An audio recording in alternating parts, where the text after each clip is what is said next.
Hi everybody, how's it going? Welcome to Weekly Grooves. I'm DW. I've got a special one for you. I decided to demonstrate this groove on my jazz bop kit because it is a jazz shuffle. It's a swing shuffle, I like to call it.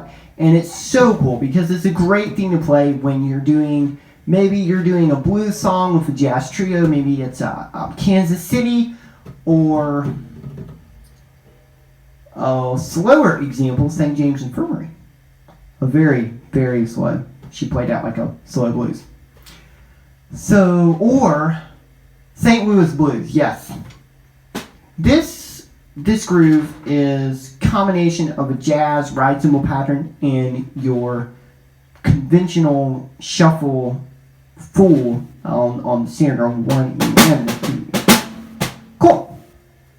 So your ride pattern is going to be your jazz ride pattern, swing ride pattern, I say. And if you think of it as 1/16, it'd be 1 and the 2 and the 3 and the 4. Or if you think of it as triplets, it would be 1 triplet, 2 triplet, 3 triplet, 4 triplet. 1, 2, 4, 1, 2, 1 triplet,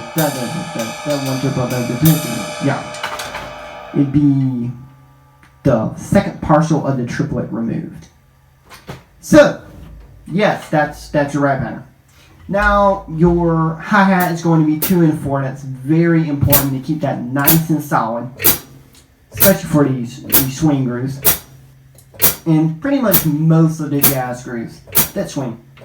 Now, your snare is going to be 1 and the 2, 1 and the 2 and the 3 and the 4 and the 1 and the 2, 2 and 4. So, thinking 8th notes or thinking 16th notes, it would be 1 E and the 2 E and the, but let's think 8th notes. 1 and 2 and 3 and 4 and 1 and 2 and 3 and 4. Now, everything besides 2 and 4, all those other notes, you'll want to play them very softly, much like comping. And if you want to, you don't always have to play the shuffle rhythm like that. Like comping, you can weave out a couple 16th notes every now and then. So your bass drum, you can do two things. If you're playing in a small jazz ensemble or trio, I recommend playing either 1, 2, 3, 4. So 1 beat at the beginning of each bar, or beats 1 and 3 per bar. So 1, 2, 3, 4, 1, 2, 3.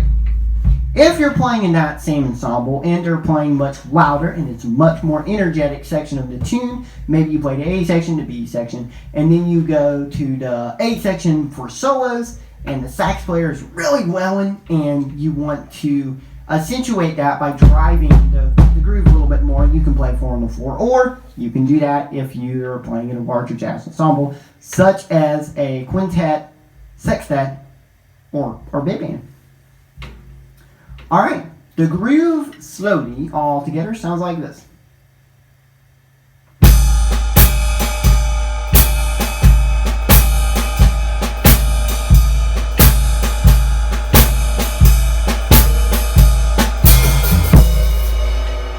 Okay, now before you practice this groove up to speed, make sure that all the parts they're not just in sync together. This groove, you want it to feel very relaxed and very natural. So play that groove until these parts just really flow and mesh together, because it'll swing harder, and that's very important. Okay, here it is, up to speed. Oh, I forgot to mention one thing. You can play the, for a groove enhancement, I like to call it, or a groove addition, you can play the tom on the 4, sometimes, if you want to.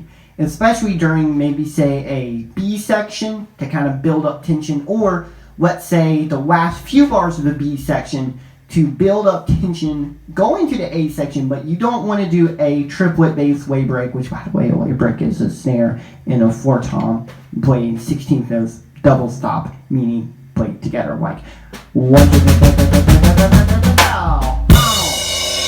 You can do 4, 4, 4. And then we break on the last bar or something like that. Okay. Here it is at speed.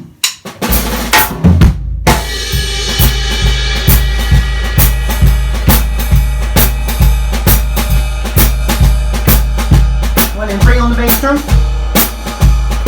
One. And back to one and four. Four on the floor. That tom thing.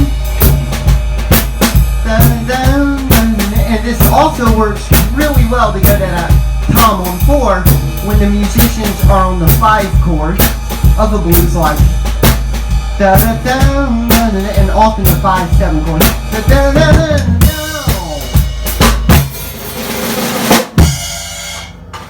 Alright, thank y'all so much for tuning in to this week's edition of Weekly Grooves with DW. I'll see y'all next time and keep on swinging.